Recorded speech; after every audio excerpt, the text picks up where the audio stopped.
What happens when world leaders say no to a former US president, the one who wrote The Art of the Deal?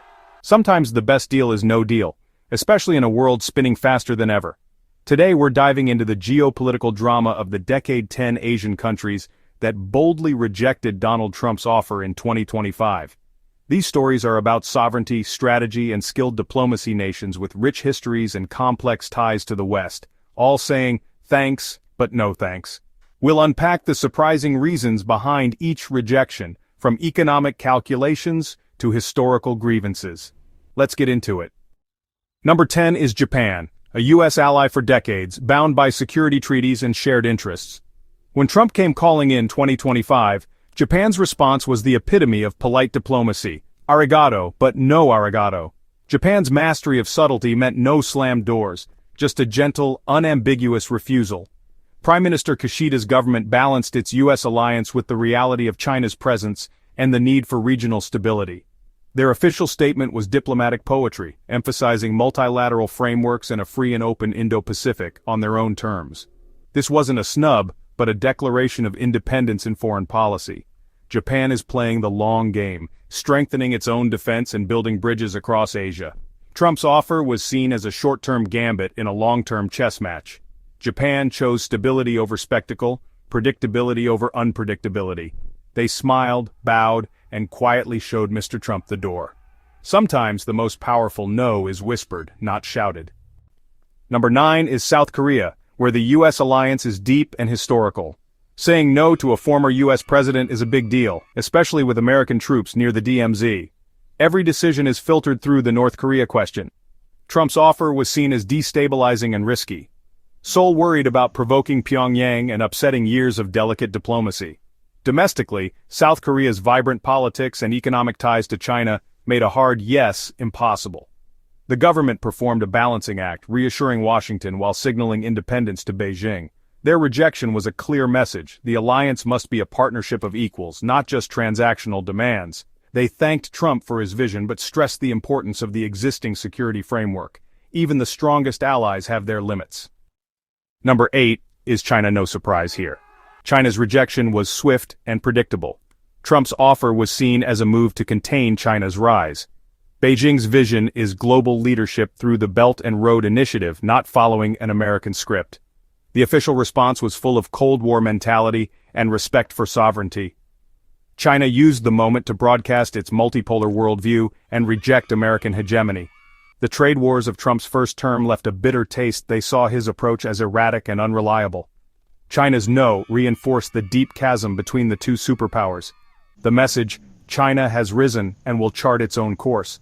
The era of the U.S. making offers China can't refuse is over. At number 7, India, the world's largest democracy and master of non-alignment. India's foreign policy is now multi-alignment, shaking hands with everyone, but never letting one partner dictate terms. Trump's offer was seen as too restrictive, risking India's diverse economic ties and strategic autonomy. India's focus is on development and lifting millions out of poverty, not grand ideological alliances. National pride runs deep.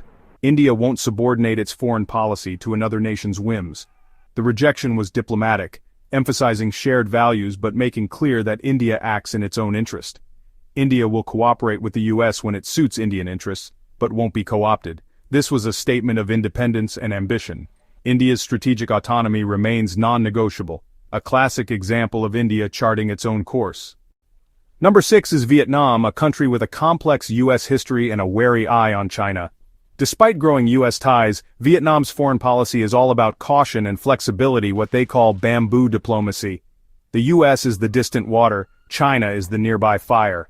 Vietnam can't afford to be a pawn in a U.S.-China conflict. Trump's rigid offer didn't fit Vietnam's need for flexibility. Hanoi's leadership is pragmatic, shaped by centuries of struggle for independence. They'll accept help and sign deals, but never outsource national security. The rejection was quiet and firm, citing their four no's policy: no military alliances, no siding, no foreign bases, no force. Vietnam reaffirmed friendship while standing its ground. It was a masterclass in saying no without burning bridges. Bamboo diplomacy in action. Number 5 is Indonesia, Southeast Asia's giant and a champion of ASEAN unity. Indonesia's foreign policy is independent and active. always prioritizing ASEAN centrality. Trump's offer was seen as a threat to regional unity, risking division within ASEAN. Indonesia balances strong U.S. ties with massive economic links to China. Accepting a divisive offer would have upset this delicate balance. Domestic politics matter. Public opinion is sensitive to foreign alignments, especially with controversial figures. Indonesia's rejection was framed in regionalism and multilateralism.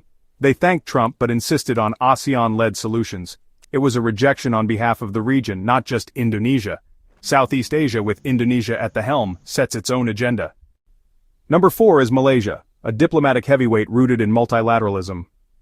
Malaysia believes global problems need many voices, not just superpower dictates. Trump's unilateral style clashed with Malaysia's independent spirit. Malaysia balances economic ties with China and security links with the U.S., always seeking stability. Accepting Trump's offer would have upset this balance and risked domestic backlash. Malaysia's diverse society demands consensus and careful foreign policy. Their rejection was polite and principled, reaffirming commitment to a rules-based order.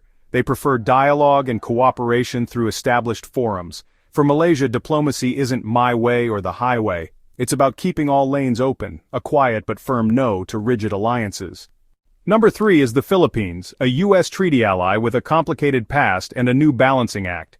The South China Sea dispute and shifting U.S. reliability have forced Manila to rethink old alliances. Trump's offer could have strengthened their hand against China, but risked provoking Beijing and dragging the Philippines into a superpower conflict. Domestic nationalism demands independence from both U.S. and Chinese influence. The government had to project strength and autonomy, not subservience. The rejection was a masterpiece of diplomatic ambiguity, praising the U.S. alliance while stressing independent foreign policy. The Philippines is still an ally, but one with options. It was the ultimate balancing act, navigating between superpowers on their own terms. Manila's message: we choose our own path. No easy answers, just careful steps. Number 2 is Thailand, the master of neutrality and adaptability. Thailand's foreign policy is like water, fluid, always finding its own level. As the only Southeast Asian nation never colonized, Thailand's survival depends on deft diplomacy. They balance deep U.S. ties with growing Chinese influence, never letting one side dominate. Trump's offer threatened this neutrality, risking alienation from Beijing and domestic instability. Thai politics prioritize harmony and stability over foreign adventures. Their rejection was the epitome of non-committal diplomacy, gratitude, friendship, and vague talk of working with all partners. No direct no, just a smile, a subject change, and maybe some pad thai. Thailand stays above the fray as always. Neutrality is their winning strategy. Number 1 is Singapore, the pragmatic, unsentimental city-state. Singapore's survival depends on being smarter and more adaptable than its neighbors. Their foreign policy is clinical and calculated, always prioritizing national interest. Trump's offer was analyzed from every angle: economic, diplomatic, and regional.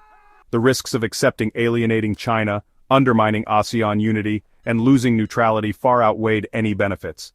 Singapore's value is its reliability and neutrality, the Switzerland of Asia. Their rejection was polite, eloquent, and razor-sharp, a masterclass in small-state diplomacy. They praised the U.S., but explained why stability and not choosing sides is essential. It was a no that doubled as a lesson in global strategy. Singapore's huge voice comes from its clarity and pragmatism. There you have it, 10 Asian countries that stood their ground in 2025. This wasn't a rejection of America, but of transactional, with us or against us politics. These nations want to be partners, not pawns, and are shaping the world on their own terms. The art of the deal now requires listening and respect for sovereignty. Which country's response surprised you most? Let us know in the comments, and don't forget to like and subscribe for more global countdowns. Thanks for watching.